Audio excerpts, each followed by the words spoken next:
দ্বিতীয় দফায় ৫ দিনের রিমান্ডে রিজভী, নুরুল ও গোলাম পরোয়ার। বিস্তারিত। কোটা সংস্কার আন্দোলন ঘিরে সংঘর্ষের মধ্যে গ্রেপ্তার বিএনপির জ্যেষ্ঠ যুগ্ম মহাসচিব রুহুল কবির রিজভী, জামায়াতে ইসলামী সেক্রেটারি জেনারেল মিয়া গোলাম পরোয়ার ও গণ অধিকার পরিষদের সভাপতি নুরুল হককে দ্বিতীয় দফায় ৫ দিনের রিমান্ডে পেয়েছে police. Dhaka chief metropolitan magistrate CMM আদালত আজ রোববার কাফরুল থানার এক মামলায় এই ৩ নেতাসহ ৮ জনের ৫ দিনের রিমান্ড মঞ্জুর করেছেন। আসামি পক্ষের আইনজীবী সৈয়দ জয়নুল আবেদিন প্রথম আলোকে এই তথ্য নিশ্চিত করেছেন।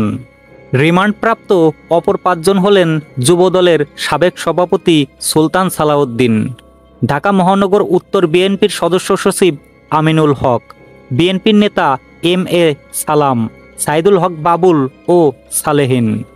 আদালত সংশ্লিষ্ট সূত্রগুলো বলছে, কাফরুল থানার মামলায় রুহুল কবির রিজভী সহ ৮ জনকে আদালতে হাজির করে ১০ দিন রিমান্ডে নিয়ে জিজ্ঞাসাবাদ করার আবেদন করে পুলিশ।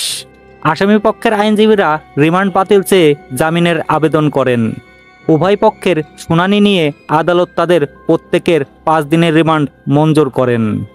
এর আগে রামপুরা থানার মামলায় রুহুল কবির রিজভী, সুলতান সালাউদ্দিন, আমিনুল ইসলাম ও জামায়াত নেতা মিয়া গোলাম পরোয়ারের ৫ দিনের রিমান্ড মঞ্জুর করেছিলেন আদালত। আর নুরুল হককে বনানী থানার মামলায় ৫ দিনের রিমান্ড মঞ্জুর করা হয়েছিল। ওই রিমান্ড চলাকালে ডাকসুর সাবেক ভিপি নুরুল হকের উপর নির্মম নির্যাতন চালানো হয়েছিল বলে গতকাল সংবাদ সম্মেলন করে অভিযোগ করেছেন তার পরিবারের সদস্যরা। নিউজ সূত্র, প্রথম আলো, ২৮ জুলাই ২০২৪।